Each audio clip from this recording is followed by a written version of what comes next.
Éducation sur Sen TV. Santé sur Sen TV. L'actualité sur Sen TV. Politique sur Sen TV. Sport sur Sen TV. Religion sur Sen TV. Culture sur Sen TV. Sen ay xibaar ci Sen TV. Medana tim cerkani jufa Dana tim cerkani jufa Esaro budu jam kan guvela afakele Kamna do olwa sargase Katinam sarbe to kisimal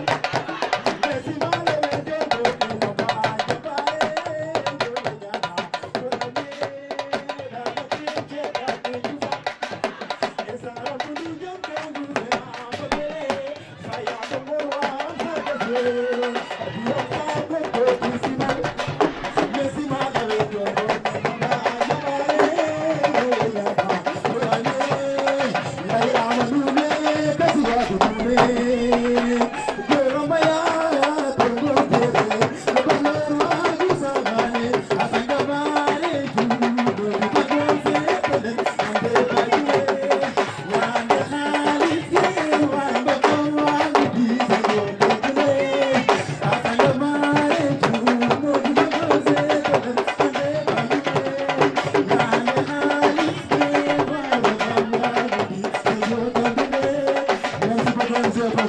Donc, permettez-moi tout d'abord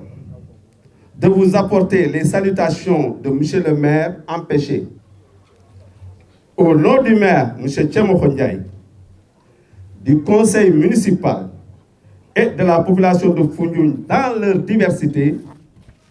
je vous souhaite la bienvenue. Le Sérère dirait Fadidio Fadjam.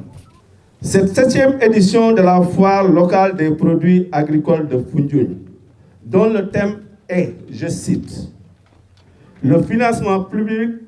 de l'agroécologie pour un système alimentaire durable, revêt une importance capitale pour la commune de Foundiougne, voire même l'ensemble du département. C'est le lieu ici de féliciter les organisateurs, en l'occurrence Action Aide, qui ne cessent de mener des initiatives communautaires qui visent la promotion, la valorisation, la commercialisation et surtout la consommation des produits locaux à travers son organisation. Une organisation fréquente de la foire locale des produits de Foundiougne. C'est le lieu de leur dire que nous serons toujours à leur côté pour les appuis qu'ils comptent au niveau de la commune. La diversité des zones d'intervention couvrant le département de Tambacounda, Bakel, Kédougou, les zones de Bala, Koussanda, Missira, Foundiougne, pour le citer, les îles du Saloum,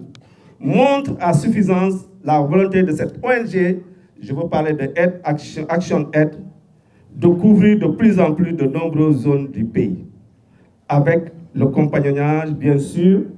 des partenaires que j'ai oublié de citer comme APIL, que je remercie d'avance.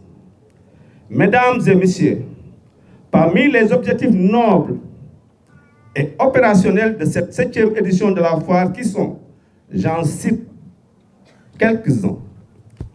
Créer des créneaux d'échange entre productrices, acheteurs et de produits transformés. Permettre aux femmes transformatrices de céréales et de produits locaux d'acquérir de nouvelles connaissances et de vendre leurs productions. Nous, en tant que collectivité territoriale, sommes prêts à mener des activités conjointes avec Action Aide pour institutionnaliser la foire, vulgariser la campagne sur la justice climatique,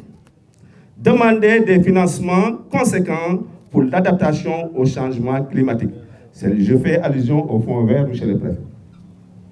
Et enfin, travailler surtout avec Action Aide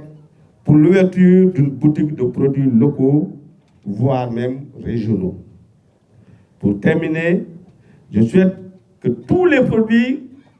que vous aurez à exposer ici ne rentrent pas là où elles viennent. Que tous les produits soient vendus. Et que la foire, comme le disent les musulmans, commence par Bismillahir Rahmanir Rahim et se termine par Alhamdulillahi Rabbil Alamin.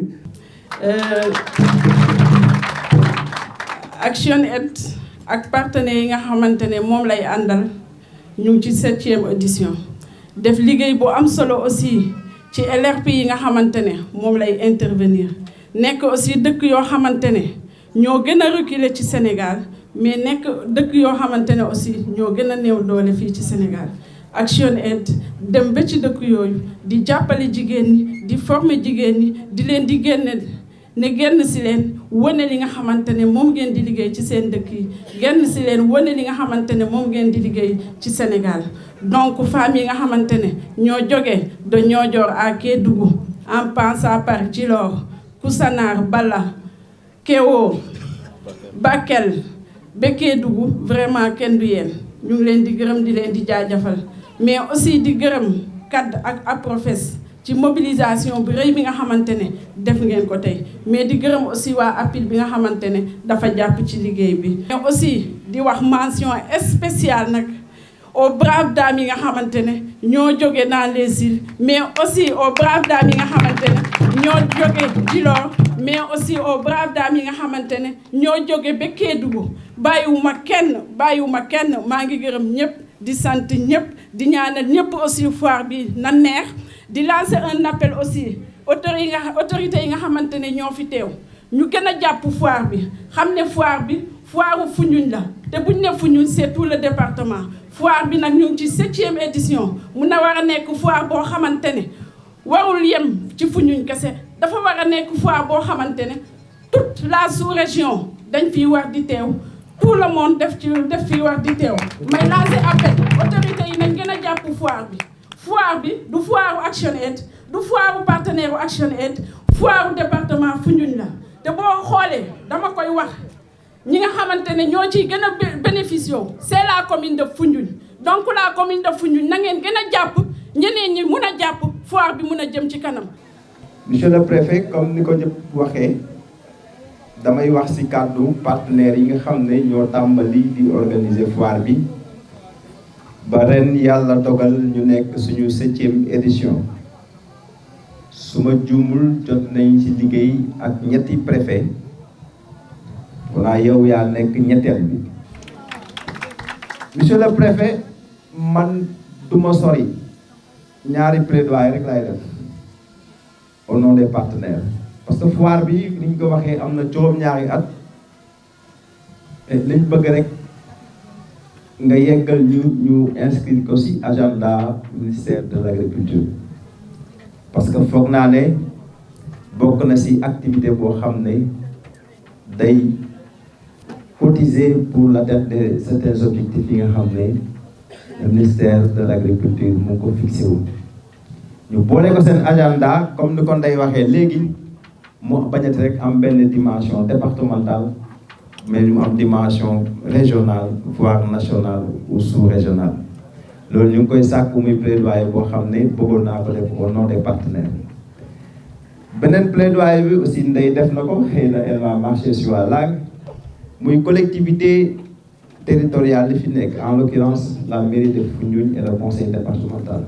foog naa yàgg nañ ci waxtaan yàgg nañ ci ànd mais la ñuy sàkku mooy ngeen moom foire bi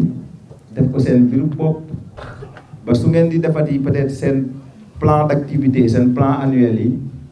ngeen sóoraale ko bu baax a baax xam ne jigéen ñi wax dëgg yàlla ay jàmbaar lañ ñu ngi góorgóorlu xëy na yéen a ngi siy jàpp naam mais foire bi lañ bëgg ngeen moomu ko def ko seen biiru bopp pour porte bi gën a mun a kawe. donc ñaari plaidoyer monsieur le préfet bëggoon naa ko def am na si yoo xam ne du ma si del si xëy na ñaa xam ñoo ma si ëpp xam-xam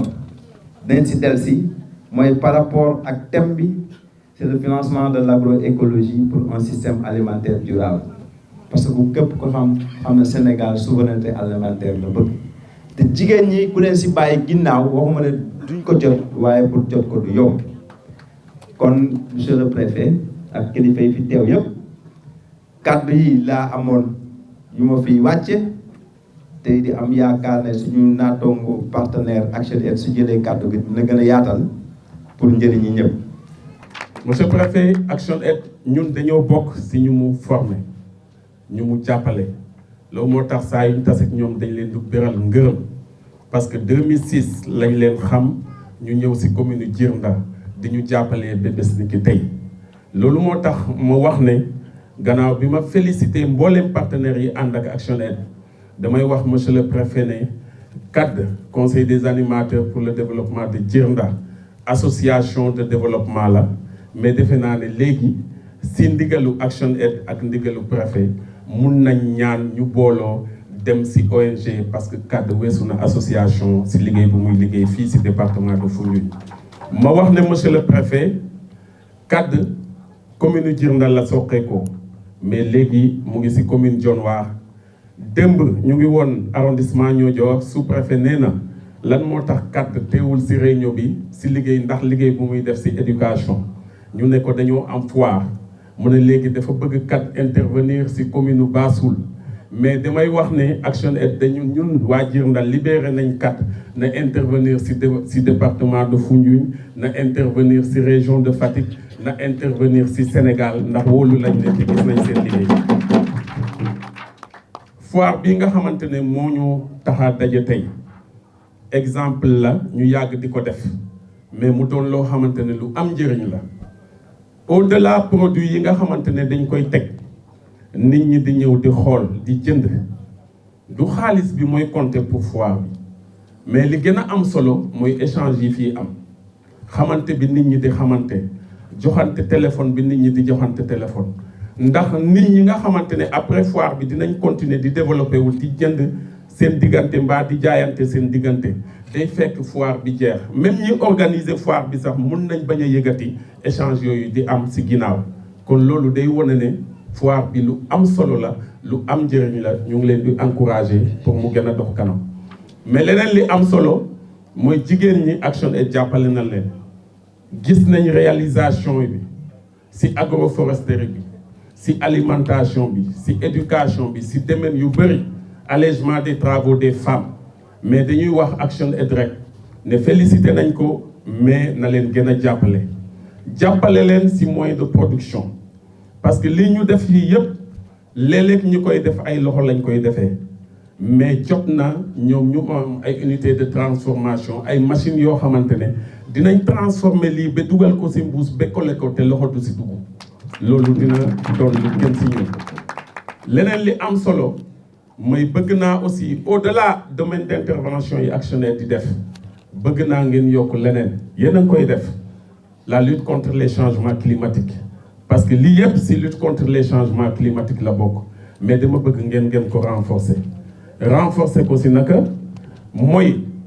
tey lem ñun suñu lem si mangrove bi lañ koy jëlee géej gaa ngi dugg érosion côtière mu ngi daaneel mangrove bi kon mangrove bi bu daanoo est-ce que lem dina amati kon lem dootul am kon nañ def naka la ñuy xeexee ba géej gi di dugg dëkk yi ñu mun ko baare ba nga xamante ne lépp lu sax si ginnaaw géej gi dina doon lu taxaw te population bi dinañ ko gën a jëriñoo. bëgg naa aussi Action Aid gën a gëstu aussi si li nga xamante ne mooy communication ak désenclavement mooy ñëpp ñiy jënd di jaayante seen biir doon nañ ñoo xamante ne dem bi ak dikk bi xaw na jafe loolu nag dafa laaj ay moyens financiers yu bëri mais nag yaakaar nañ si Action Aid mu porter le plaidoyer ba nga xamante ne ay financement yu am doole ay milliards dina ñëw pour nit ñi mun a liggéey ay yoon pour que échange yi gën a facile mais nit ñi gën a liggéey ay pont entre îles yi entre dëkk yi pour échange yi jënd ak jaay bi mun a gën a yomb bu boobaa Action Aid bu ko defee rek dinañ ko sant si li nga xamante ni jot nañ ñu ko defal ndax Sénégal ñëpp a ko gis mais dinañ ko gën a sant te dinañ leen gën a ñaanal point yooyu bëggoon naa vraiment ñu gën ko renforcer ndax dina doon loo xamante ne dina jëriñ askan bi. Je me réjouis de prendre la parole au nom de Ex-EPER et de APIL. Ex-EPER est une organisation internationale suisse qui est en partenariat avec APIL depuis 2015 dans le delta du Saloum sur les questions liées à la préservation de la mangrove, le renforcement des capacités de ses membres, mais également l'amélioration des revenus des populations dans les zones d'intervention de APIL.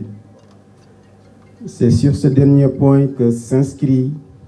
la participation de APIL à cette 7e édition de la foire du produit agricole ici au niveau de Foundiougne. Cette foire est une occasion de ressortir les opportunités économiques de la zone du delta du Saloum sur lesquelles APIL fait focus sur ses projets pour améliorer les revenus des communautés et de ses partenaires. Je me réjouis également du partenariat entre APIL et ActionAid et je souhaiterais également que ce partenariat à l'avenir va au-delà de la participation à la foire.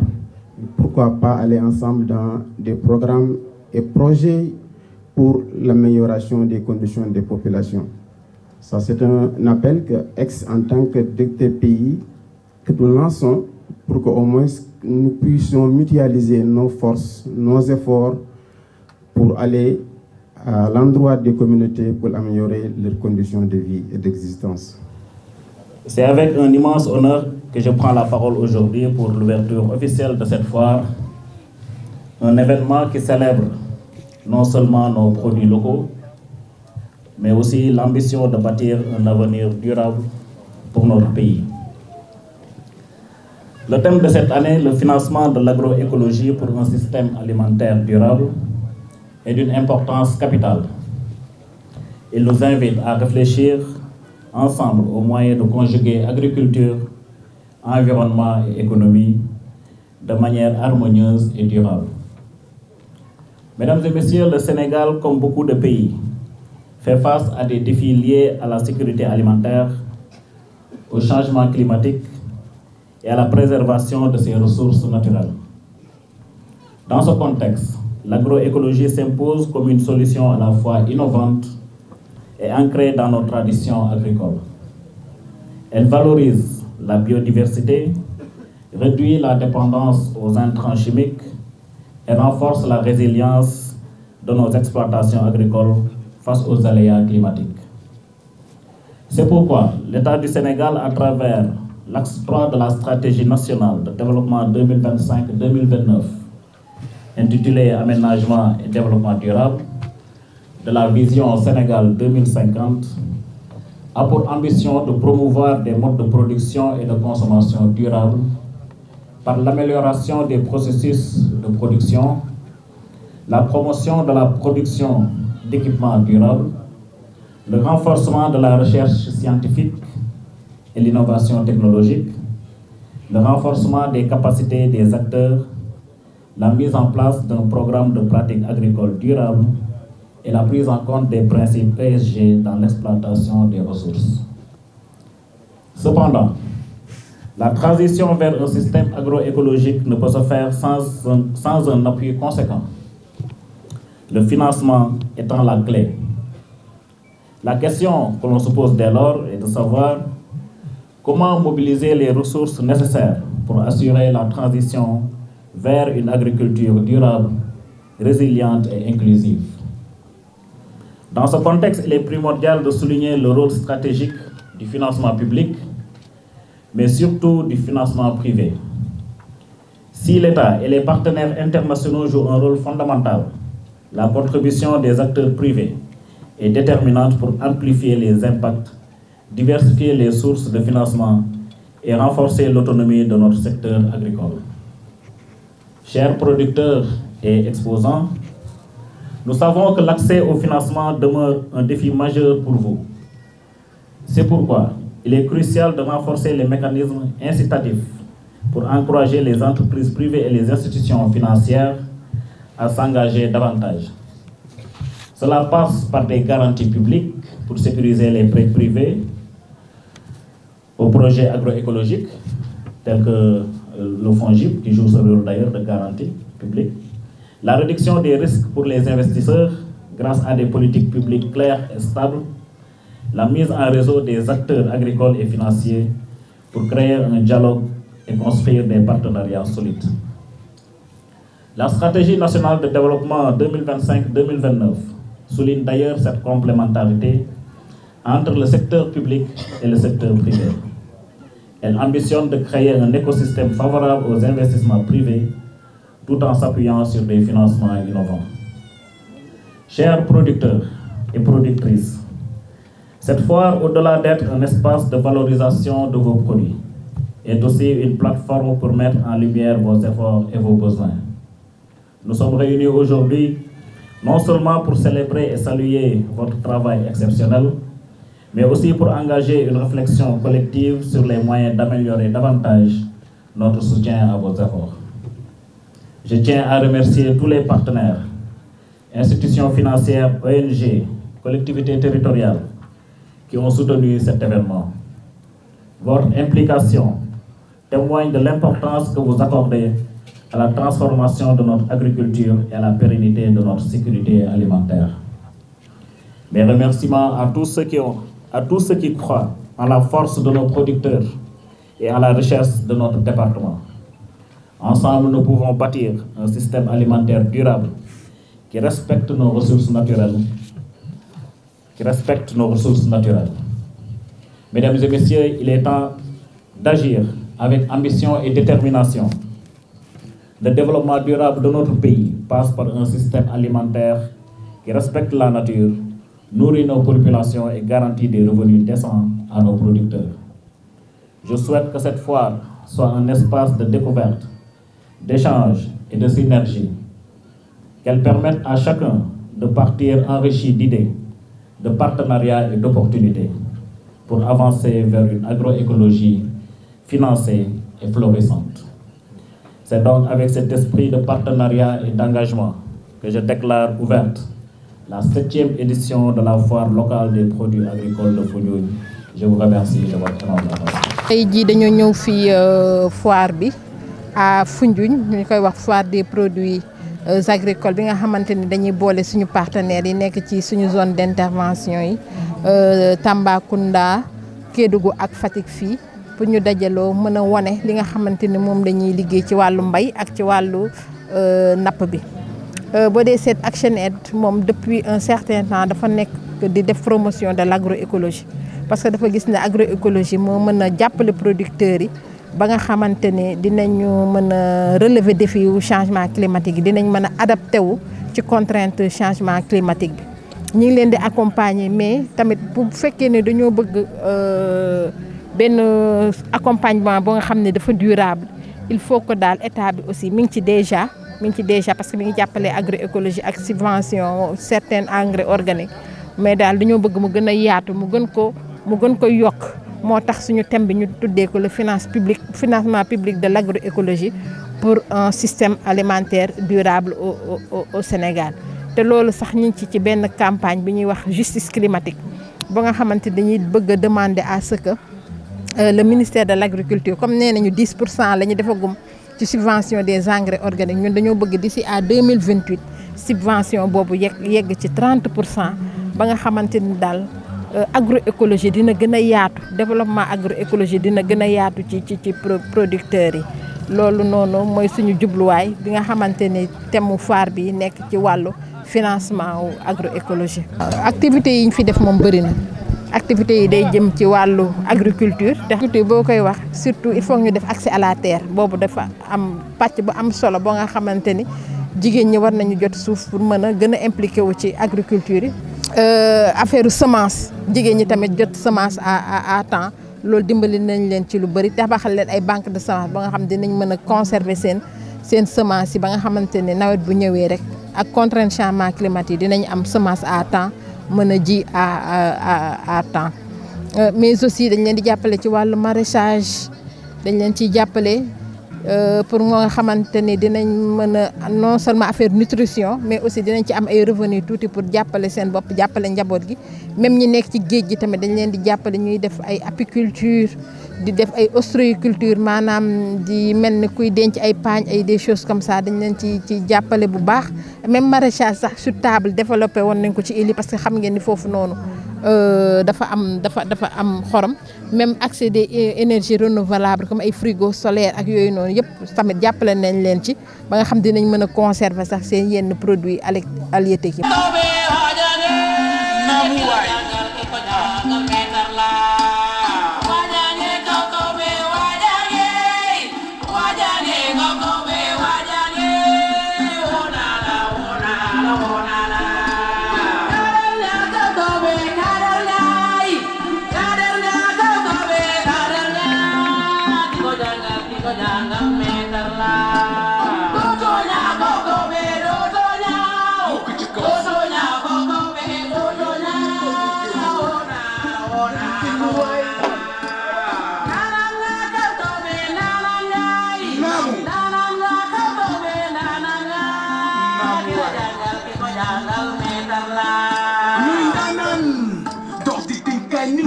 ci ëttu Sénégal bu kenn tëj aji ndeer bu tey jekkee dem ba tax ci du la fa lay feeñ na ci jëf démb la ba tey ma taxañ sargal ko jëlee ko wiiw góor dëgg la jàmbaar la tax na ko siiw ku xam démb fekkee tey laaj ko du mim ñoo nekk ci tool yi di bay ci jëri ji di sàmm hey ci géej gi di napp ñoo ci xaar ci saayir ak baatin ba jàmm nawloo ñu ñoo doon buur almaami damel teeñ ñoo sant si Mbàkke Laay Ñas Dem Kunta ay dara Sénégal di law tey ba tàbbi ci nguur ci Senghor ba léegi ñoo ngëb lengay Masha Allah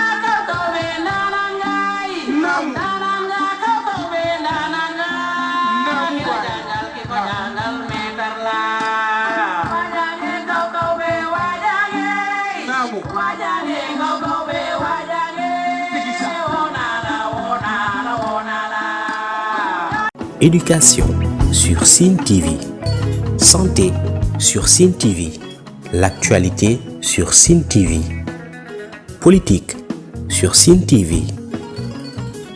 sport sur Sine TV, religion sur Sine TV, culture sur Sine TV. Seen ay xibaar ci Sine TV.